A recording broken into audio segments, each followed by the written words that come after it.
7 years later, Juliet sighed and turned her head to look at the sleeping form of her husband. He was snoring, again. She didn't mind if she fell asleep before Peter, but on nights when sleep eluded her, his snoring kept her awake. It was always worse when he slept on his back. She gave him a soft kiss on the shoulder before gently nudging him to roll onto his side. With a grunt, he obliged, and his snores softened from a foghorn to a gentle rumble. Juliet closed her eyes and rolled onto her back, but it was pointless. She was wide awake. Her thoughts flitted from one thing to another like a bee gathering pollen, but they weren't random. She knew where they were headed and didn't resist. Not like she used to. In the early days, she'd been horrified at herself, but over time, the horror had faded. Time had normalized them. Besides, she had long since learned it was pointless to fight. The thoughts were too seductive. They started small, like a tiny spark, a few tendrils of smoke that curled and seeped through the cracks. But their momentum grew, fanned as much by her efforts to suppress them as by her surrender. Soon the tendrils were a fog, a blanket covering her mind. The sparks became a firestorm. In her mind, Juliet heard the door chime. She felt herself disengaging from Peter on the sofa where they'd been lounging, then skipping down the stairs to answer the door. The memory was so clear, so precise, she even saw her hand reach for and turn the doorknob, shivering again at the cold draft of snow-laden air that stung her exposed skin. She experienced once more, as if for the first time, the surprise and confusion of seeing Mark standing in the doorway, framed by the Christmas lights on the building opposite. Why was he there? Why was he holding a boombox and several large squares of cardboard? Was he giving them a choice of artworks as a Christmas gift? After all, he did own a gallery. Juliet's cheeks warmed with shyness. This first meeting since that day in his apartment, when she'd had her realization and he'd confessed his feelings, was awkward. She didn't know what to say. Should she invite him in? Then he smiled. It was a slow, easy smile that lit up his face. His handsome face. Funny, she'd never noticed that before. Shyness morphed into pleasure, and Juliet returned his smile. "Oh, hi," it was all she could think to say. "Who is it?" called Peter. Mark quickly raised a finger to his lips, signaling for her to remain silent, while at the same time swinging the large cardboard cards around so that she could read them. Written in large text were the words, "Say it's carol singers." In that moment, she felt a frisson of excitement. She knew she was teetering on the edge of something taboo, something illicit. If she did as Mark requested, she would be lying to her husband. Conflicting thoughts battled for a brief moment, letting Peter know it was Mark, his best friend, at the door, lost out. Juliet's curiosity was too strong to be denied. And where was the harm? It was just a small lie, a little deceit. "It's carol singers," she called over her shoulder before returning her unsure gaze to Mark. "Give them a quid and tell them to bugger off," Peter shouted in reply. Juliet watched, uncertain but intrigued, as Mark placed the boombox on the stoop and pressed play. The sweet, gentle lyrics of Silent Night filled the air. A mix of trepidation and excitement swirled in Juliet's belly. Was she doing the right thing? The wrong thing? Should she stop Mark before he did anything else? Too late. He turned the next placard. With any luck, by next year, and another. "I'll be going out with one of these girls." Mark revealed the fourth placard. Juliet couldn't suppress a soft giggle. It was covered in pictures of sexy models cut from fashion magazines. She gave Mark an exaggerated, approving nod. In that precise moment, she fully surrendered to the moment, allowing herself to enjoy it. Mark, his expression earnest, revealed the next card. "But for now, let me say..." Juliet caught her breath. Was he about to declare his love? She looked from the card to his face. He still looked earnest, relaxed even. He turned the next card, without hope or agenda. Their eyes met. She saw the sadness and longing in his. Her heart ached for him.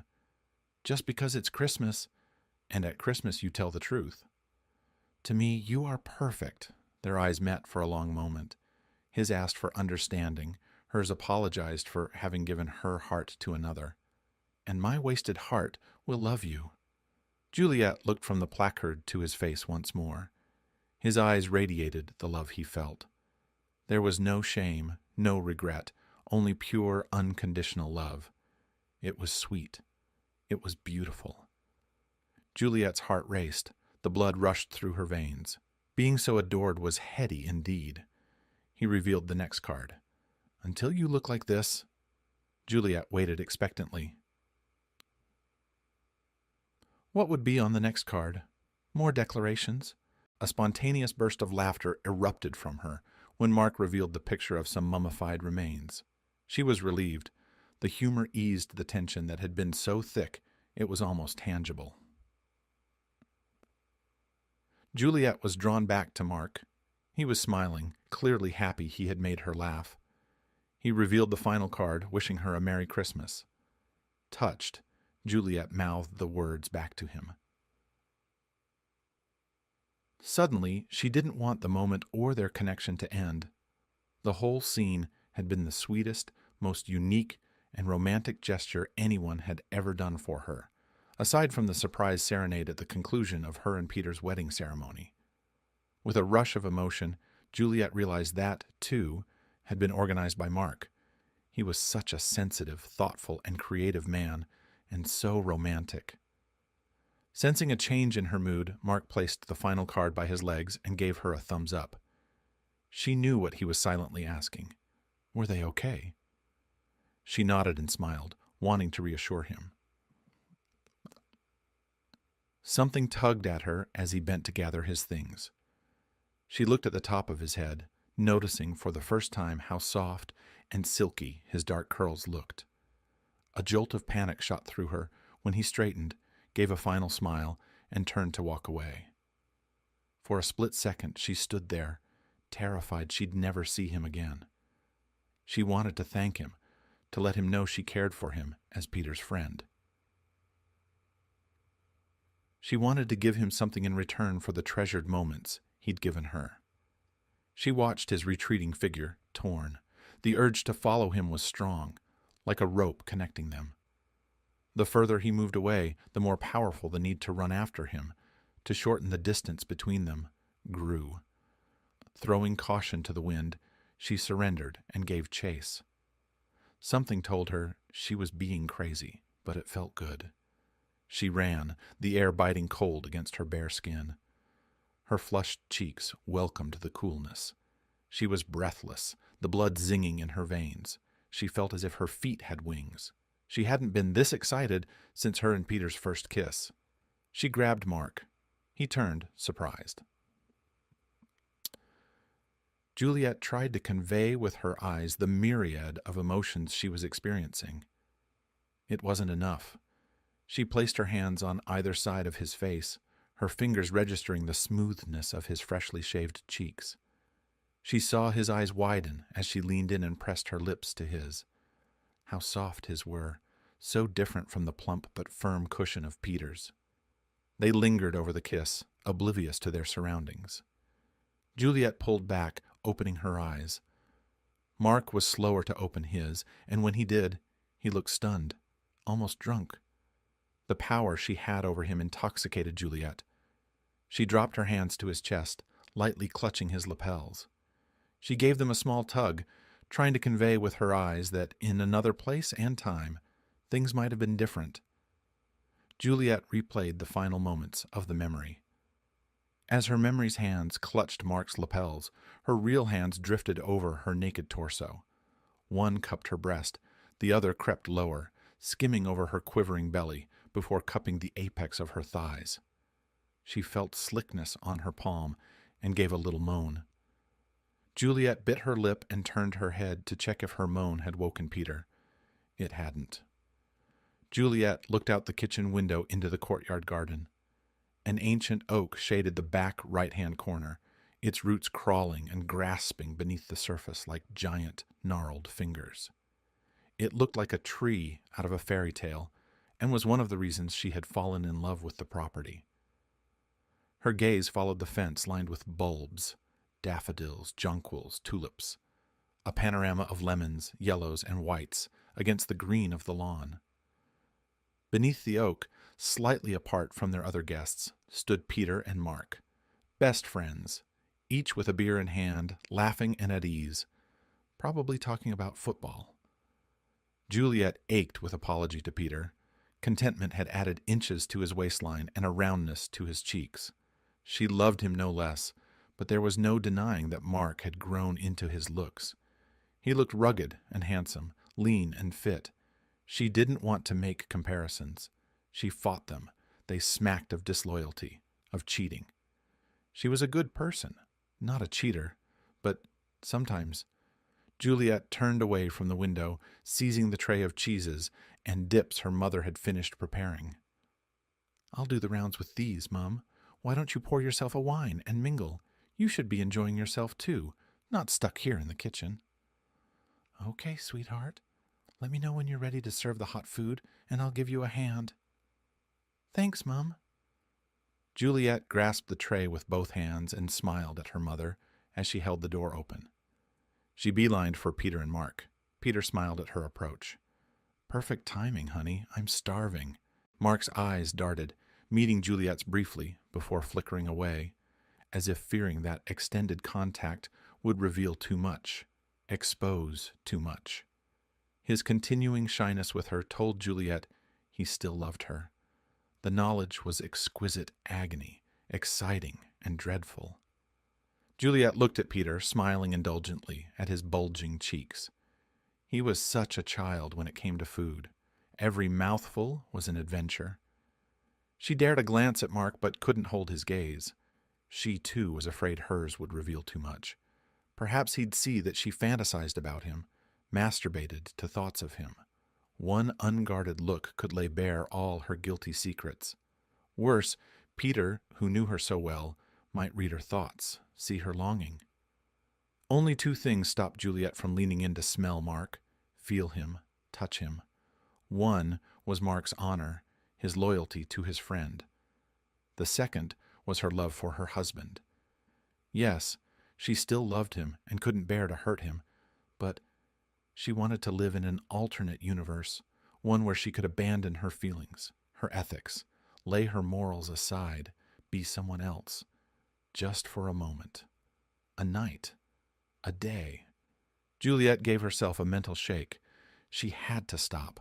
Daylight was not the time for these thoughts. They were for the dark, for the quiet, indulged in solitude. Secrets were for the night, not beautiful August sunshine, and definitely not at her husband's birthday party. The doorbell rang, and though the sound was expected, Juliet jolted.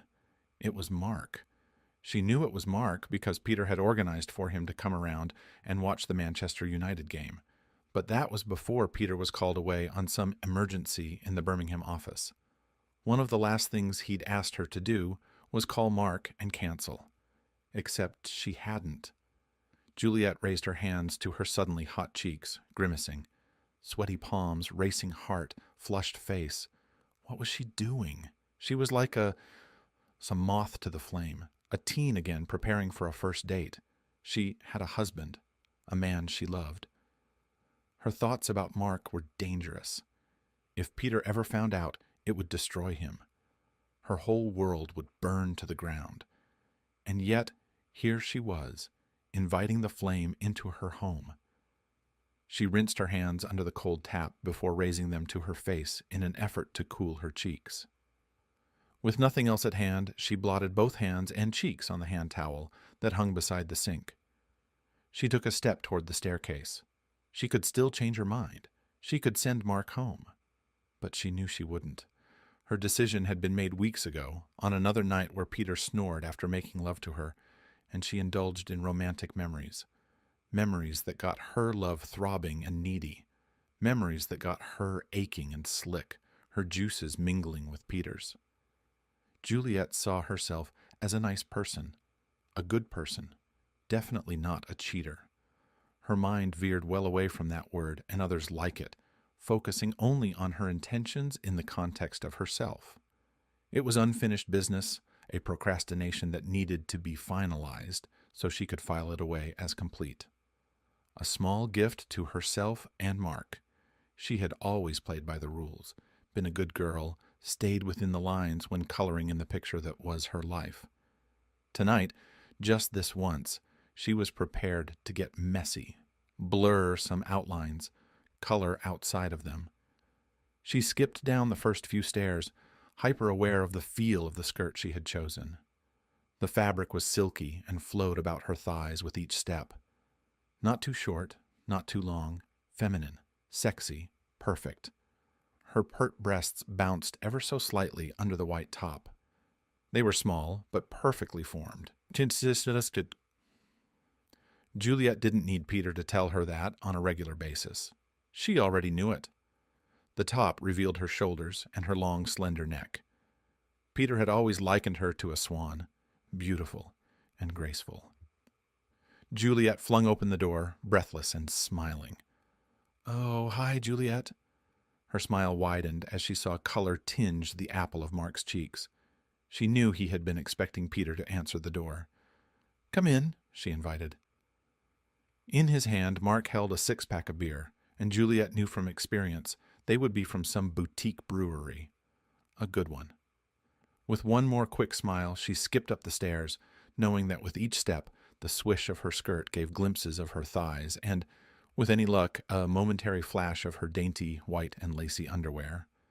In her preparations, she had considered wearing lush burgundy red ones, or sexy black satin ones, but in the end decided Mark was the type to appreciate sweet, innocent white panties. She heard Mark come to a halt at the top of the stairs and turned, catching him doing a scan of the room. "Where's Pete?" "He had to go to Birmingham on some work emergency. At best, he'll be home tomorrow night. At worst, he'll be there for a few days." "Oh." It was clear Mark didn't know what to do with the information. Juliet stepped in before he could suggest leaving. "He told me to take care of you. Said you needed a home-cooked meal." Mark remained standing at the top of the stairs, indecisive. "We can watch the game together. Grab a seat. I'll get some nibblies." She turned and made her way to the kitchen, silently praying Mark would do as she'd instructed. What if he didn't? What if he was still at the stairs? Please. No. Please let him be seated on the lounge. Heart pounding, legs shaky, she opened the fridge door and leaned in, closing her eyes, desperate for the cool air to calm the inferno burning in her cheeks. She needed more time to gather herself, but was scared to give it to herself in case Mark used the time to make his excuses and leave. She reached in and grasped the platter she had prepared earlier. It was overflowing with cheeses, pâtés, dips, and all manner of finger foods. Balancing it on one hand, she grabbed the basket of crackers with the other and made for the lounge, an overly bright smile plastered on her face. Mark was perched on the edge of the couch, as far into the corner as he could get. He turned at the sound of her approach. "Can I help with anything?" "No, all under control. I thought we'd start with snacks." Juliet smiled at him as she leaned by him to place the platter on the coffee table. She made sure to linger a moment, closer than she needed to be, in the hope he'd catch a glimpse of cleavage, or at least a waft of her perfume. It was supposedly alluring, irresistible to men. Christ, what am I reduced to? An idiot who buys perfume in the hope of seducing a man?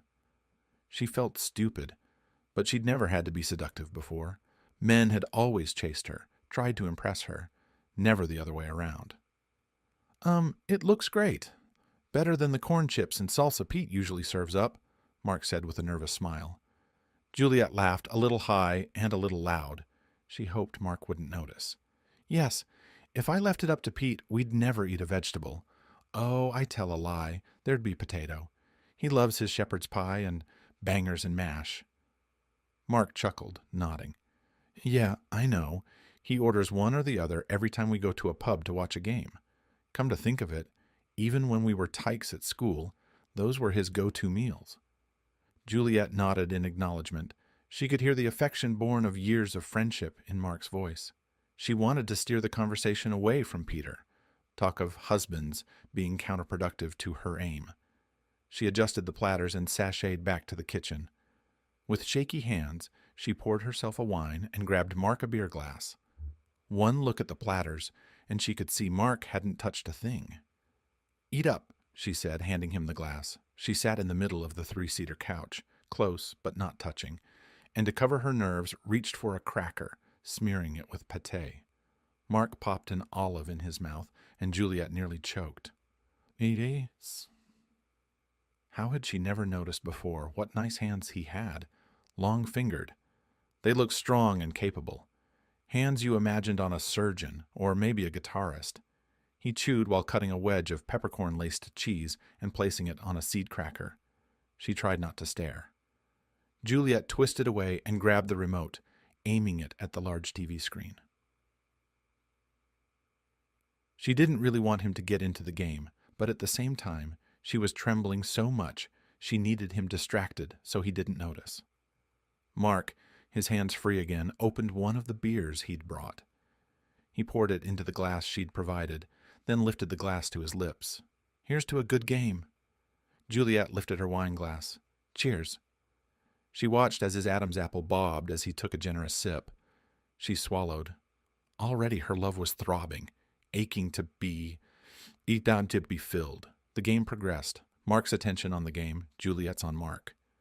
It felt like a long, drawn-out foreplay, all with him oblivious and not having laid a finger on her.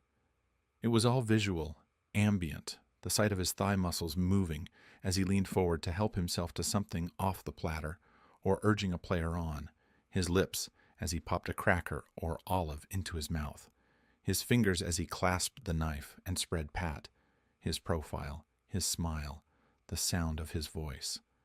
At half-time, Juliet escaped to the kitchen to heat up their dinner and cool her cheeks. She'd made beef burgundy with mashed potato and green beans, something easy to eat off their laps. It smelled fragrant and inviting, and despite herself, she was hungry. Hungry for so many things. Mark turned his head when she entered with his meal on a tray. "Wow, that looks and smells fantastic. You shouldn't have gone to so much trouble." Juliet blushed with pleasure. It was no trouble. Their fingers brushed as the tray passed from her hands to his. A zing of desire raced through her. She could barely wait for his hands to be on her in earnest. The anticipation made her feel giddy. She returned to the kitchen to retrieve her own meal and was pleased to see Mark had waited for her before tucking into his. He was such a gentleman. After complimenting her on the meal, they made small talk, an upcoming exhibition at the gallery, Jamie's latest novel, Aurelia's pregnancy with their second child, the upcoming election. Juliet was amazed at herself that she'd been able to string together coherent sentences when what she'd really wanted to do was throw herself on the floor, pull Mark on top of her, and have him make sweet, passionate love to her. He was so sensitive and creative. She was certain he'd be an accomplished lover. She gathered their plates and escaped again to the kitchen. She could hear Mark had unmuted the volume on the TV. A low groan escaped her. She bit her lip, hoping Mark hadn't heard her. Another 45 minutes. It would be torture. Sweet torture. With shaking hands, she filled the waffle cones with ice cream before carefully dipping them in melted chocolate. She gently swirled them one way and then the other until the chocolate ceased dripping. Resting them in a small rack, she returned the ice cream to the freezer and removed the chocolate from the warmer tray. A quick wipe of the countertops, and she was ready to return to the lounge. "Chalk tops! That's great, Juliet. Thanks. I can never resist getting one when I go to the cinema. The movies aren't the movies without a chalk top." Juliet laughed. "My thoughts exactly." Mark attacked his with gusto, and Juliet had to press her thighs together to stop from squirming when his tongue darted out to lick around the base to stop it from dripping. Christ, how she wanted his tongue on her. With a final crunch of the cone, Mark turned to her, with a boyish grin. "That was great, Juliet. Tell Pete he can go away more often if it means I get a meal like that." Juliet stared at his mouth. A smear of ice cream coated his top lip. Not thinking, she leaned forward and licked it off. Having had a tiny taste of him, she wanted more. So much more. Her hunger that she'd reined in all evening broke free, obliterating rational thought. Not quite knowing how she got there, she found herself straddling him, her fingers knotting themselves in his hair, her lips on his, her tongue exploring his mouth, tasting him, caressing him. For a moment, Mark was motionless, shocked, before he placed his hands on her waist, and then firmly removed her. Juliet found herself sprawled on the lounge, dazed, unsure how she'd ended up there. Mark was on his feet, looking at her in horror. What the hell was that? What were you thinking, Juliet? At any other time, his words would have been like a dousing of cold water, but Juliet was too far gone, too hot. The cold water of his words merely sizzled and steamed. That was me offering you what you've always wanted. Mark ran a hand through his hair. We can't. I can't. Pete's my best friend and your husband. It would be wrong. Juliet noticed her skirt had ridden up to almost reveal her knickers. Under the guise of adjusting her position, she helped her skirt ride higher. Internally, she smiled in triumph when she saw Mark's gaze slide up her bare thighs to her panties. She gloried in the pronounced swallow of his throat. You've waited a long time for me, and I must admit I've fantasized about you a long time, too. Let's gift ourselves tonight. One night. Pete's away. He need never know. But I would know, and so would you. The guilt would kill me. What am I talking about? It's wrong. I would never do something like that. I'm not that type of man. I can't lie and stab Peter in the back. Don't think of it like that. Both of us have denied ourselves for years, you even more so than me. Tonight, we're just showing ourselves a little generosity. Nothing to feel guilty about. We both love Peter. We'll both make sure he isn't hurt by this one indulgence. What he doesn't know needn't hurt him. You're being naive. Of course it will hurt him. He just won't know it. It will change everything between all of us. You will act a little bit differently. So will I. You'll treat him that little bit differently. So will I. We'll have a secret with each other, one we're not sharing with Pete. It may start out fine and sweet, but eventually it will rot and fester and ruin everything. Juliet let Mark's words slide off her. They weren't what she wanted to hear. She didn't want his truths. She wanted his love, his desire, his hands on her. Nor has he missed out. He's happy and content. What's one step further in the fantasy? I've kept my secret for years with no harm done. Mark moaned, roughly raking both hands through his hair. Juliet interpreted his response as a weakening in his stance, a step closer to succumbing to desire. No, no, no, don't tell me things like that. Now, without my participation or bloody consent, you've made me a party to hurting my best mate. He loves you, really loves you. So do you. He can have me any time he wants, whereas you've never been able to. That hardly seems fair. Juliet pulled her top down to reveal her breasts. Come and make love to me. You know you want to. You've earned this. We both have. I do love you. Juliet smiled and extended one hand to him. But not like Pete does. He loves you in the real world, warts and all. Who knows what bad habits you have? Using his razor to shave your legs, making it blunt, squeezing the toothpaste from the middle of the tube, dirty knickers all over the bedroom and bathroom, excessive spending, leaving strands of hair all over the basin, buying every new wonder product promising a miracle before finishing the last, bitching about friends behind their backs, greedy, always taking the biggest slice of pie. Who knows? I don't, but he does, and he loves you anyway, unreservedly. Who knows if my love would stand the test of marriage? To me, you've always been an ideal. So, yes, I've loved you, but it's changed over the years. Where once you held my whole heart, now you have but a corner. Some of Mark's words penetrated, but Juliet wasn't ready to give up on her fantasy. Having come this far, she felt she had nothing to lose. I'll settle for that corner, please. I've been dreaming of you and me for so long. I just know we'll be so good together. A perfect fit. It will be earth-shattering. I just know it.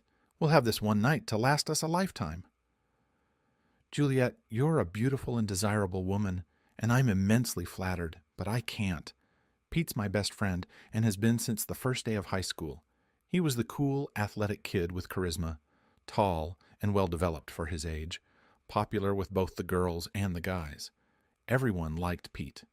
Me, I was shy and scrawny, the brainy art nerd. If it wasn't for his friendship, I would have been bullied mercilessly. I'll never know why he wanted to be friends with me, but I have always been glad he did. I love him, like a brother. He's never let me down, and I won't repay his loyalty with disloyalty. Finally, Mark's words broke through Juliet's shell. She didn't know what to say or do. She now felt stupid and foolish sprawled before him, with her breasts bare and her skirt up around her waist. Her face was on fire, not from desire, but from embarrassment. Mark averted his gaze. So, thanks for dinner, but I'll be on my way. Juliet didn't move. His footsteps across the room sounded like a drum, signaling the walk of a condemned man to the gallows. Not until she heard the rustle of him donning his coat, followed by the opening and closing of the front door, did she move. Big fat tears spilled over as she adjusted her top and skirt. She rolled onto her stomach on the lounge and let herself cry. She cried for her foolishness, for his rejection of her, and for the loss of her fantasy. The next week for Mark was the worst in living memory. He agonized over what to do. Tell Peter or remain silent. He felt he was damned if he did, damned if he didn't. Silence made him a party to Juliet's deceit. Speaking to Pete was guaranteed to inflict pain. Either way, he lost. More than ever, more even than the day Juliet had realized he loved her, he wished she'd never found out. He wished it was still his secret to carry alone. If Peter knew of her fantasies, knew the subject of them, would he blame him? Would he want to shoot the messenger, end their friendship? They'd been friends for more than 20 years. The thought of never sharing a beer and having a laugh together ever again saddened him, made him feel hollow and empty. He couldn't envisage a future where he didn't get to share life's moments, big and small, with his best mate.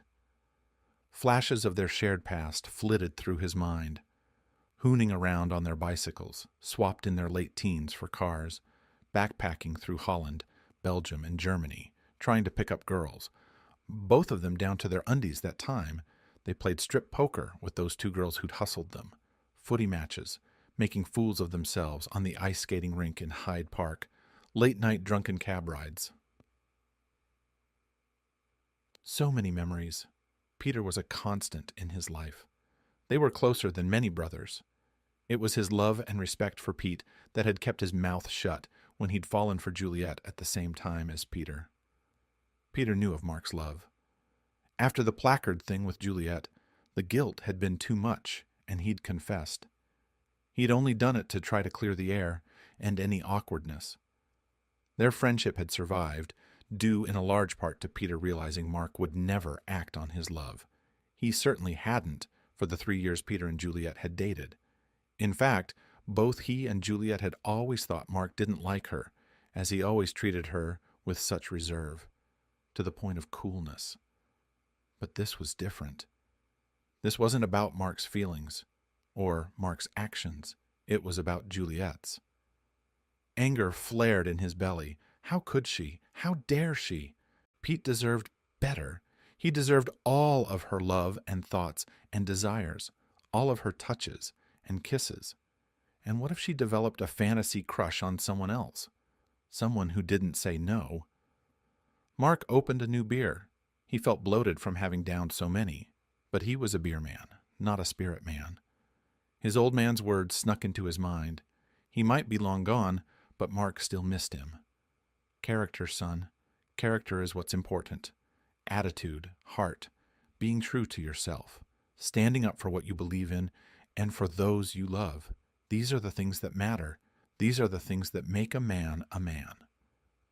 Spoken on his father's deathbed 4 years prior, but Mark heard them as if his father was seated beside him. But was this one of those times to speak up?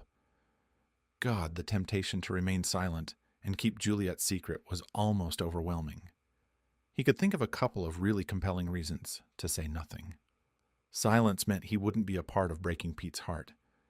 He wouldn't be a party to inflicting a deep wound to his best friend. Around and around the thoughts chased each other, colliding and ricocheting. He had to remove himself from the equation. He had to do the right thing for Pete. But which was it? Silence or to speak up? Finally, at midnight, Mark swallowed the last of his beer. He knew what he had to do. Mark groaned at the feel of his stomach muscles clamped so rigidly. It was borderline painful, as if he'd overdone it at the gym or gone a few rounds with Muhammad Ali. He was more nervous, strung tighter than he'd ever been for any exam he'd sat for or job interview he'd attended. His head felt full to overflowing. He questioned his thinking. Was he doing the right thing? Would he do more harm than good? Did he really want to open this can of worms? Would Pete blame him? Around and around the questions went, tying his gut in knots. They were like vipers in his belly, writhing and pushing, seeking an escape. The conflicting thoughts slowed his limbs, made them heavy, like he was wading through waist-deep water. And yet he trudged on, head down and shoulders hunched. Muffled sounds of laughter told him he'd reached his destination, and with a glance to the left and then right, he crossed the road. After a quick scan of the room, he spotted Peter sipping on a beer at a small table toward the rear of the pub. Mark could see Pete had bought the first round as a pint was waiting for him. Pete spotted him and waved. Mark nodded, taking a deep breath. He made his way toward Peter, more aware than ever of the nest of vipers writhing in his belly. His throat felt thick, blocked. The vipers, it seemed, couldn't decide if they were seeking their freedom via his belly button or his esophagus. His body was too small and too rigid to contain them. He wanted them gone. They made him feel ill. He knew the only way to rid himself of them was to tell Peter. Tell him everything. Mark sat and immediately lifted the beer to his lips, taking a hefty slug, and before he could lose courage, launched into his confession.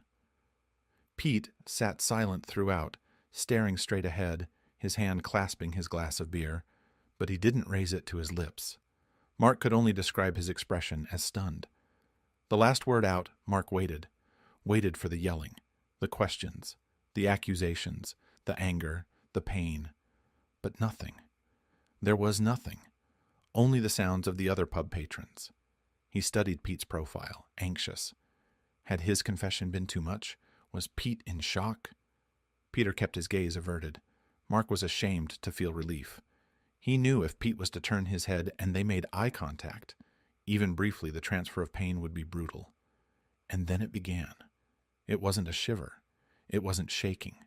It was a deep tremble that went on and on. It was a vibration. It sucked the color from Peter's face, whitened his knuckles. Mark was scared Pete would shatter the glass and cut himself, so he gently removed the beer from his hand. And still, Peter looked everywhere but at Mark. Maybe to avoid drawing Mark into the hell his eyes would reveal. Maybe because Mark now revolted him. Mark continued to study Peter's profile, feeling it would be a betrayal, a letting down of his friend to break the contact. Finally, his best friend turned his head, and it was as bad as Mark feared. Dark eyes stared at him so filled with pain the connection felt like a blow. It winded him. "I have to go. I can't be around you right now." The words were a croak, as if they'd passed over jagged glass to exit Peter's mouth. "I'm sorry. I am so sorry," Mark pleaded, as Peter merely nodded in response. Pete rose, leaving his half-finished beer, and strode away. Mark watched, a huge part of him regretting his confession. Pete was in agony, and it was partly his fault. He cursed Juliet for making him a party to her betrayal.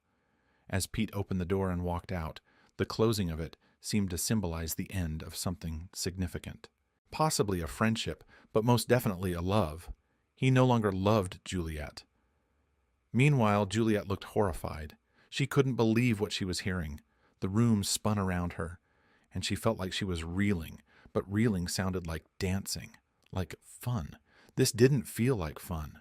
It was nauseating, like she was swirling out of control at breakneck speed. It felt like it was never going to end, and soon her stomach would exit her mouth. Why, Juliet? Just tell me why? Peter's agonized face searched for answers, but Juliet was frozen, trapped in a horror film, her body and mind paralyzed. It didn't matter, though. Pete continued, hardly pausing. I thought we had a good life.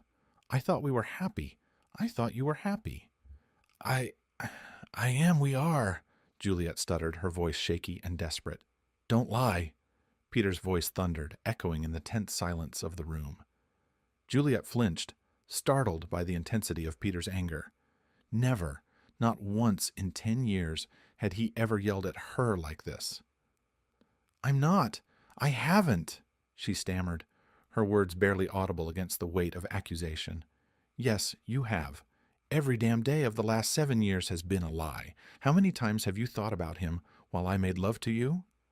Peter's voice was strained with hurt and betrayal. Juliet faltered, unable to find the words to defend herself. Tell me the truth, Peter demanded, his eyes burning with a mix of pain and anger. I don't think about him. I love you. Only you.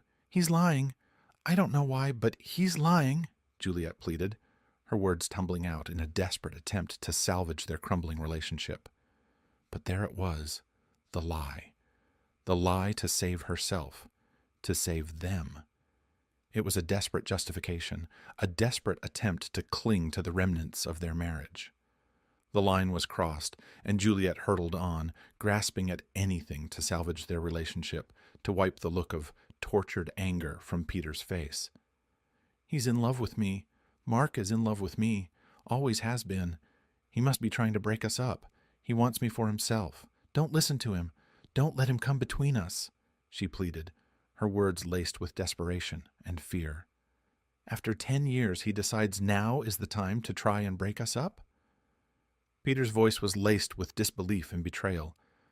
I don't know, Juliet stammered, her mind racing for an explanation. He tried once before, just after we got married. You mean with the placards? When you told me it was Christmas carolers? Peter's words cut through the air like a knife, and Juliet's body went rigid with shock. For a moment, silence hung heavy in the air, broken only by the sound of Juliet's racing thoughts. How could Peter know? Had Mark betrayed her trust? Panic surged through her as she searched for a way to salvage their marriage, to erase the doubt from Peter's mind. I know all about that, Juliet. I've known for years. Mark told me. He told me on that New Year's Eve. He confessed everything, Peter revealed, his voice tinged with sadness. Juliet collapsed into the armchair, her mind reeling with disbelief. And you stayed friends with him? Why? Why would you do that? She asked, her voice trembling with hurt and confusion. Because in the 3 years we dated before getting married, he never tried anything, never flirted with you, never made a pass, never said a bad word about you, nothing. And then he confessed about you realizing he was in love with you that day you visited him at his apartment to see the video he took of our wedding, and about the placards on Christmas Eve. Peter's words trailed off, his expression pained. And so, you believe him over me? Your friend over your wife? Juliet's voice wavered with desperation, tears welling in her eyes. The look of sadness that crossed Peter's face shattered Juliet's heart. Yes, I do. He's never lied to me. You have. I haven't. No more lies, Juliet. Please, no more lies. Peter sank onto the lounge, exhaustion evident in every line of his face. It was as if the weight of their entire relationship had suddenly descended upon him. Tell me why. I need to understand. With a heavy heart, Juliet began to explain, her words tumbling out in a rush of guilt and remorse. She knew that her confession might shatter their marriage irreparably, but Peter deserved to know the truth. It was the least she could offer him. But, sweetheart, they were only fantasies. It's you I love. You I want to spend my life with, she pleaded, her voice trembling with emotion. Peter's expression remained stoic, unmoved by her words. Perhaps, but your fantasy involved my best friend, not some celebrity, not some nameless, faceless billboard model. It involved Mark. Tears welled in Juliet's eyes as she reached out to him, her heart aching with the pain of knowing she had betrayed his trust. "Forgive me, I didn't mean to hurt you. I never wanted that. It was a moment of weakness. Surely one bad action doesn't undo 10 years of good, of love. Please, Pete, we can get past this." "You might be able to, but I can't. You've ruined everything. Every moment we've shared, every memory is tarnished, contaminated. I'll never be able to look at you, touch you, kiss you, never be able to make love to you again and not wonder. That would eat away at me. I'd start to resent you, probably end up hating you. I can't live like that." "But I didn't cheat. Not really. It only got as far as one kiss. Please, Pete, please don't give up on us. You still love me. I know you do." "Did you not just hear me? Yes, okay. I still love you, but right now, I also hate you. You have spent the last 7 years fantasizing about having interesting time in bed with Mark. You get off dreaming about another man who happens to be my best friend. Do you really have no idea how hurt and betrayed I feel? How small and inadequate?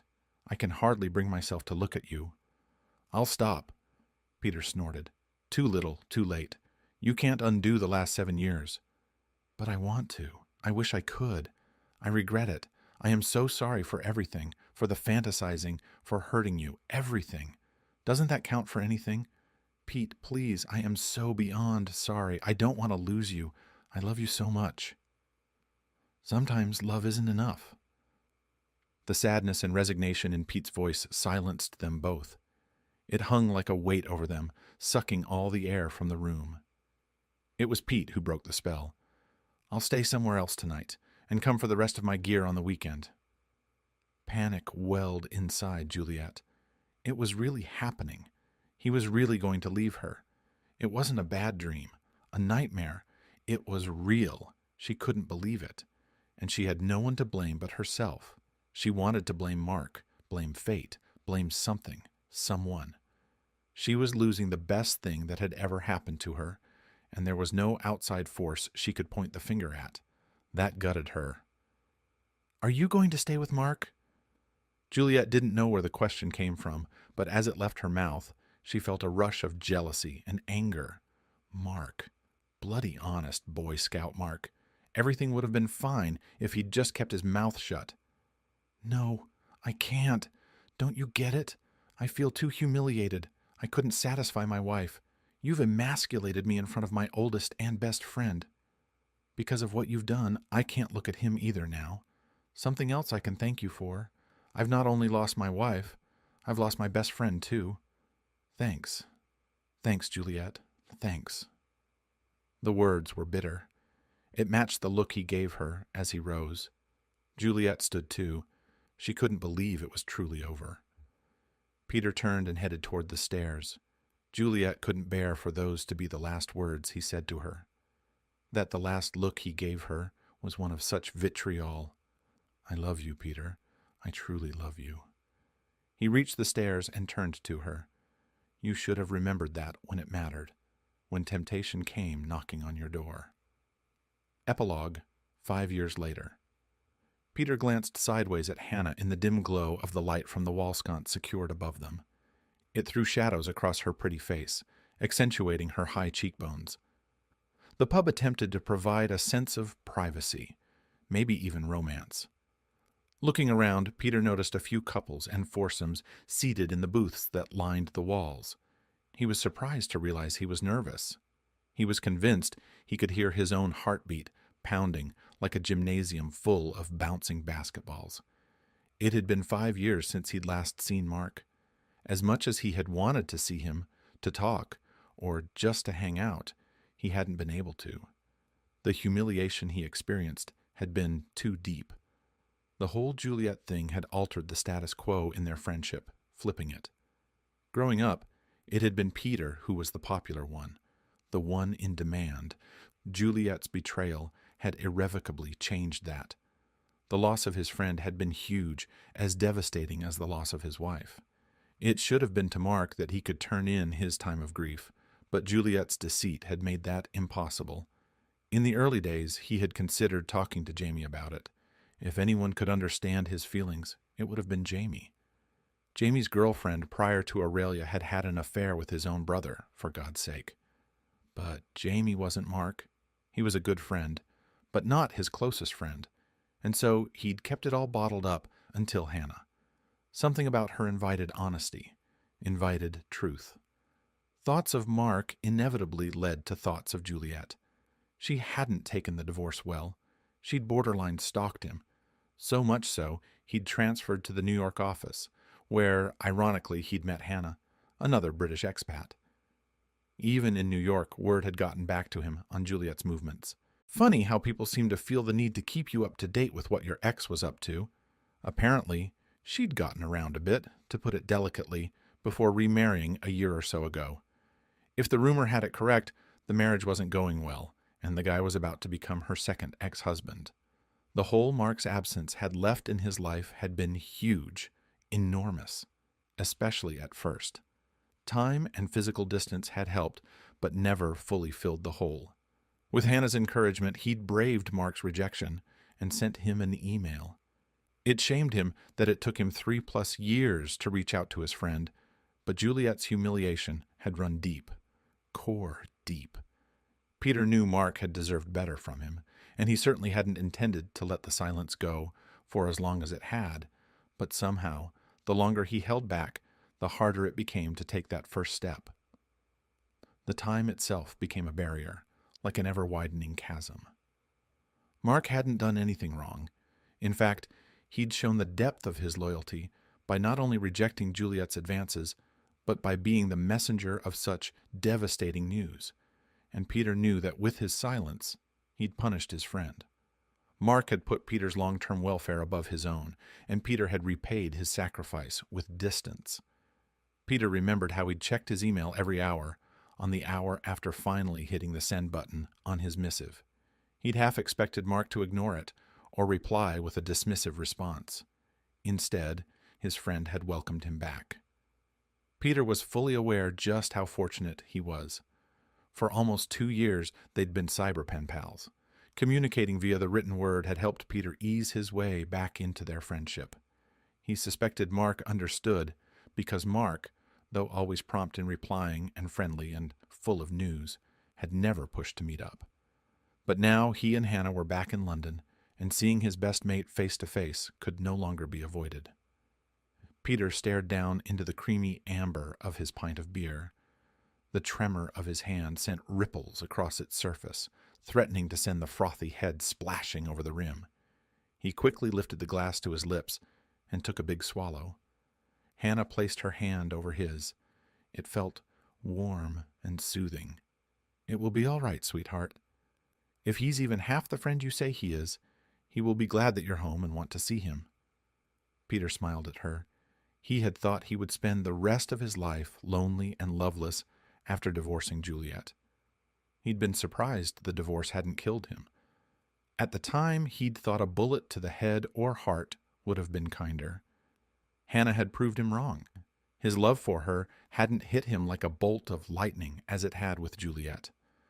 No, it had quietly swelled until one day it flowed through every cell in his body, and he realized he couldn't imagine a future without her. There was so much he loved about her. Her laugh, for one. She laughed with her entire body, throwing her head back, her throat exposed for a moment, before she dipped forward, her hand covering her mouth in an attempt to control the volume. He loved her quietness, the way it concealed an active mind. She would tilt her head to the side and listen, not interrupting, and then cut to the heart of the matter with a few sentences. And he loved her kindness and wisdom. Early on, when he'd had a moment of doubting himself, when he'd questioned whether he was good enough, worthy enough for her, capable of keeping her satisfied, both physically and emotionally, she'd stopped him. "Don't do that. Don't doubt yourself. Don't get stuck in that negative cycle. There is no reason to believe that Juliet's cheating was anything to do with something you said or did, or something you didn't say or do. Her betrayal is on her, not you." Those words had set him free. "Hello, Pete." Peter looked up into the face of his childhood friend. It hadn't changed much in the last 5 years. Mark was smiling, a little tentative and shy, but happy. Peter rose and extended his hand. Mark grabbed it eagerly. In that moment, Peter knew they'd be okay. Mark, I'd like to introduce my fiancée, Hannah. Hannah, this is my best friend, Mark. The end. And now, time for a joke. Little April was not the best student in Sunday school. Usually she slept through class. One day the teacher called on her while she was napping. Tell me, April, who created the universe? When April didn't stir, little Johnny, a boy seated in the chair behind her, took a pin and jabbed her in the rear. God Almighty! Shouted April, and the teacher said, Very good, and April fell back asleep. A while later, the teacher asked April, Who is our Lord and Savior? Once again, April didn't even stir from her slumber. Once again, Johnny came to the rescue and stuck her again. Jesus Christ! Shouted April, and the teacher said, Very good, and April fell back asleep. Then the teacher asked April a third question. What did Eve say to Adam after she had her 23rd child? And again, Johnny jabbed April with the pin. This time, April jumped up and shouted, If you stick that thing in me one more time, I'll break it in half and stick it up your arse. The teacher fainted,